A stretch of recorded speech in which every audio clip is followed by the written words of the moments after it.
he has allowed those fears to be expressed and come into the mainstream of conversation. When that kind of thing happens, it's the first step towards disaster. Because there should be a certain form of hypocrisy in all cultures. There should be an idea that these things might be inappropriate or bad. But once a politician comes and appeals to the worst angels of our nature, one of our best presidents, Abraham Lincoln, in one of his speeches had a wonderful line, let's appeal to the better angels of our nature, which a good politician should also be capable of doing in an emotional and expressive way. Our current president became president because he appealed to the worst angels of our nature. This is happening all over the world. Nationalism, which is a word that may mean different things to different people, but I'm just going to use it as a term that sort of stands for our nation should not have other people come to it. Our nation is better, our people are better, or at least we need to be separate. Other nations are bad. They will change our way of life.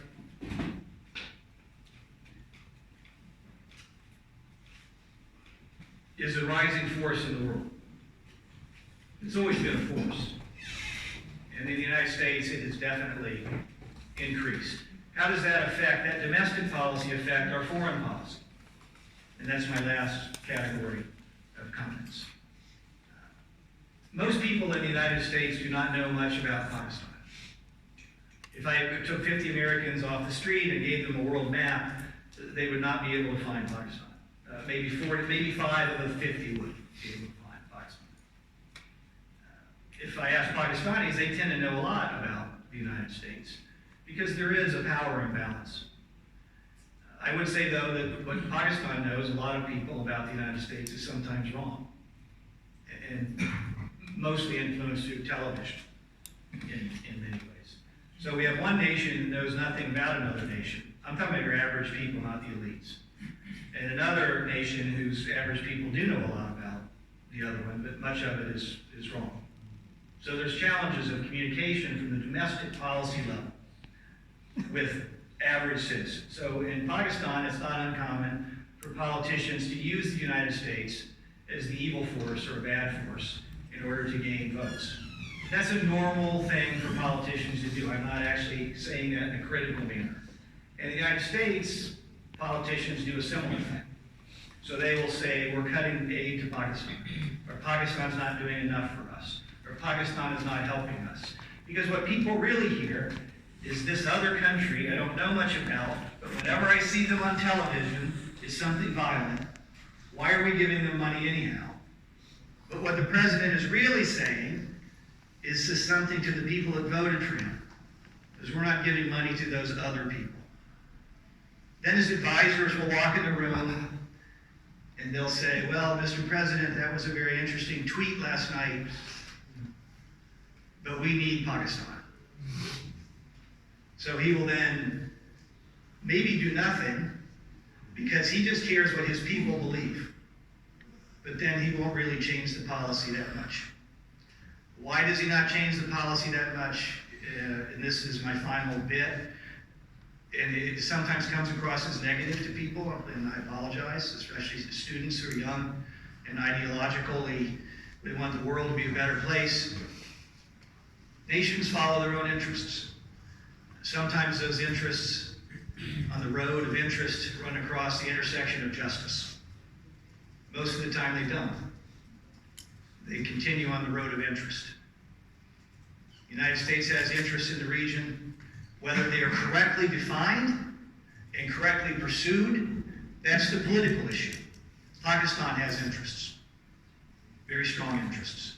Whether they are correctly pursued, where they're correctly defined, whether they intersect with justice, that's the political debate within Pakistan.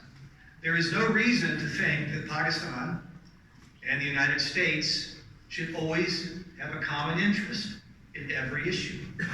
There's no reason to believe that. Nations deal with each other as they can.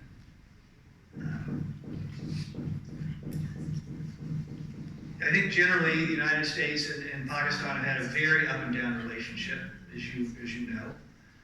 There's sort of the pre-Cold War, during the Cold War period, where everything was through the lens of relationships with the Soviet Union, whereas you always had a very different lens, because you were thinking of Afghanistan, you're thinking of Kashmir, you're thinking of India, and to many times, I mean, the Soviet Union was somewhat remote to your immediate foreign policy, but critical to your larger foreign policy, because it meant money from either the Soviet Union or from the United States. Once the war ended, we may have entered into a phase of benign neglect, until the Afghan war, and then we did find some common interests. But once that war ended, Pakistan was faced with a very different geopolitical situation, with the refugees, an unstable Afghanistan. Then you have 9/11. All of a sudden, 9/11, we're interested in Pakistan again, because we end up in Afghanistan. Again, more refugees, more chaos for Pakistan. But some common interests. But also increasingly diverging interests, especially in regards to what should happen in Afghanistan. To which I would put, you may not agree, that neither Pakistan nor the United States is exactly sure of at this point. You are more sure than we are, because you're next door neighbors, and you have a better idea of what your policy should be. We are remote and are looking for a way out. One thing that also frustrates students is the notion that a lot of policy in life is inertia. There's this naive view that smart people sit in a room and argue all of the options, and then they come up with the best option, and then really smart bureaucrats implement it. I'll give you a small example. I called the ambassador to Northern Iraq 4 or 5 years ago. We used to have 2 ambassadors in Iraq. And he was a UMass grad, and I knew him. And I was giving a speech on Iraq, where I also do a lot of work in. And I said, Tom, what's the current U.S. policy in Iraq? His answer, and I hope you never forget it, because it describes much of world politics, is, I don't know, Mike. We're just making it up as we go every day. A lot of times, that's what policy is. So once you are into a war like Afghanistan, the question is, how do you get out? Because you don't want to abandon people who are your allies. You don't want to seem weak to the world. The United States is divided on the issue themselves and internally debated. But that's the general mindset now in the United States, is we're looking for a way out. If you ask, again, the same 50 Americans about Pakistan, Matt, why are we in Afghanistan? I don't know if many people can tell you. If you were a young man, and I see many young men here in the audience, who were born this year, the first year, born after 9/11, you would now be eligible to register for the draft. So you could conceivably go and fight in a war that began before you were born. It's a startling statistic. So what I think I've tried to do here is to lay out my biography in case there's questions about that. I think I've tried to explain why we're in Pakistan, Ken and I, not the United States, in case there's questions about that. I've tried to explain a little bit about what the United States people are divided on and how Trump has expressed that. And then I've tried to describe a little bit about how those domestic issues are used by politicians in order to stay in power or to acquire power. And I closed with a possibly somewhat negative, but I think realistic commentary that nations pursue their own interests, however defined and incorrectly defined. I would close by saying I do not work for the United States government. If I did, I wouldn't be working. Yes, thank you. Because our government is closed. So my opinions are my own. My observations and my opinions are my own. No one approved this talk. No one suggested I say anything. If I'm trapped by any constraint, it's that of my own perception. So I think I will close now and please open it up. And you can ask questions about anything. You can ask questions about U.S. culture, U.S. universities. You can. This is your chance to just ask anything. And I will give you, if I don't know, I'll say I don't know. Otherwise, I'll give you just an honest answer, as honest an answer as I can.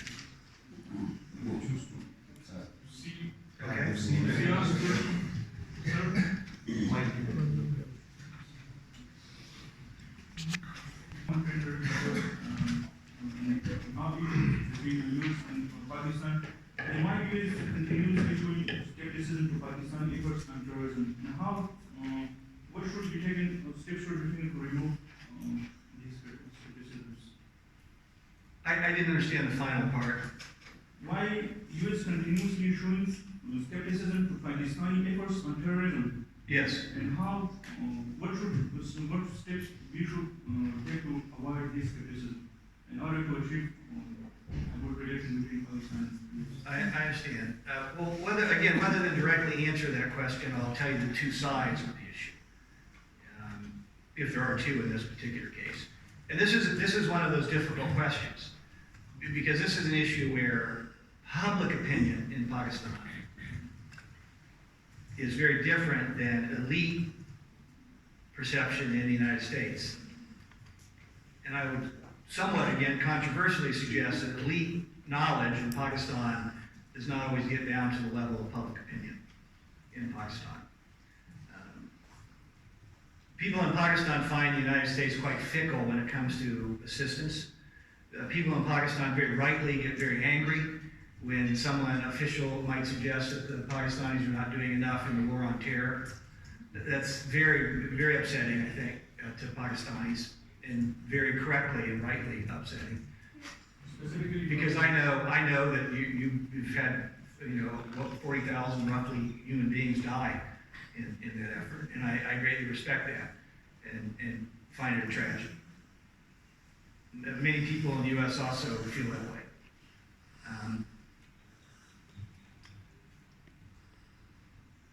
So my government sometimes does not credit Pakistan with what it's done or what it's suffered. Nor does my government sometimes credit Pakistan for the burden that it's borne, especially regarding refugees and the cost of refugees. And when I say the cost of them, I don't mean they're bad people, but just the economic burden on a country that's already overstretched in its resources. I would suggest, though, again, to go back to the notion of interests, that Pakistani interests have led the elites, political elites, I think, to have caused some of their own problems when it comes to some of the terrorist organizations. And to also pursue within Afghanistan an effort, which honestly, I might pursue the same effort were I a Pakistani political leader, of trying to help the United States insofar as it can, but also make sure you've got a hand in who might be the next winner there. And I think some policymakers in the United States pretty strongly feel, and I think they believe with good information, that there are people that you work with that we fight with. I find that to be somewhat, maybe from your perspective, not necessarily an irrational choice, because those are your interests. And this is one of those areas where they conflict. And I think that Pakistan is always going to be a little skeptical of the United States, and they should be. And I think the United States may, for at least through the period of time when Afghanistan continues to be an issue, be a little skeptical of Pakistan. And I think they should be. But when it comes to international relations, trust is not really the key issue. We're not human beings, we're nations. So finding realms of cooperation that can be verified and are fruitful is the goal. So I don't know if there's much that Pakistan can do to relieve skepticism in Washington, as long as Pakistan continues to pursue its own interests in the way it thinks is the right way to do it. Nor would I suggest that you necessarily need to in such a way. Nor do I think the United States is going to get any better at being not fickle. I don't know how fickle translates exactly, but not being steady, because we continue to elect new leaders who have different views on things. So that's a very good question, and I hope my answer was at least moderately adequate in that respect. Yes, sir. What is your opinion? Just I want to know about your opinion about the 9/11. There's one general opinion of the people that it was led by the American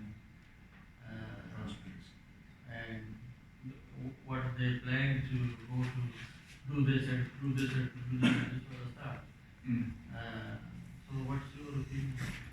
Well, see, this is one of those very large gaps where it's, when you get asked your opinion on something that you're so radically far apart on, it's almost difficult to even verbally address the issue.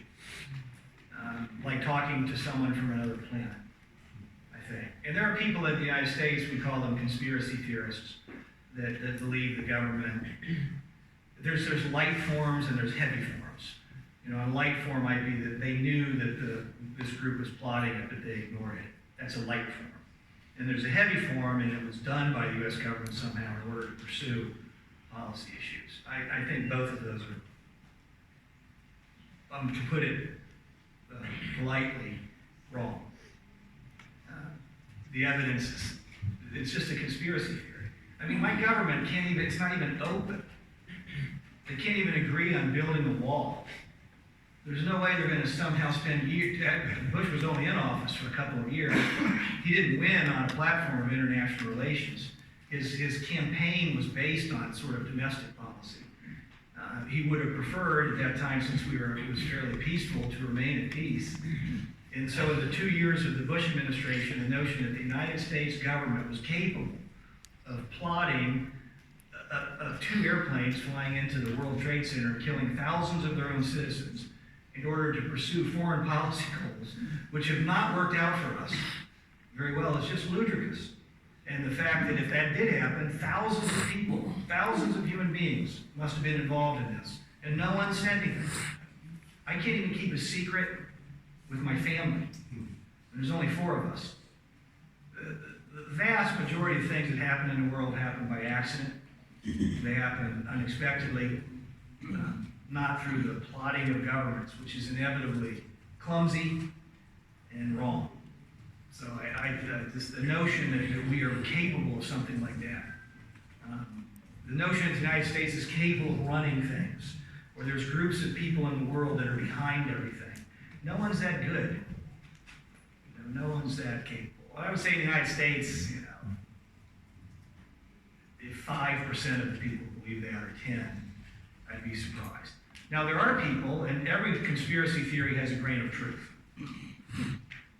And the grain of truth in 9/11 is that our intelligence services, I was talking to a gentleman on the way over, I don't know if I can see him here, was talking about how in Pakistan terrorism has had the effect of exposing the criminal justice system and showing the potential for some improvement. If 9/11 had some potential benefit, it showed the incredible weaknesses of our intelligence services. So I'll give you a realistic example. The FBI and the CIA, they hate each other. You all are familiar with bureaucratic politics.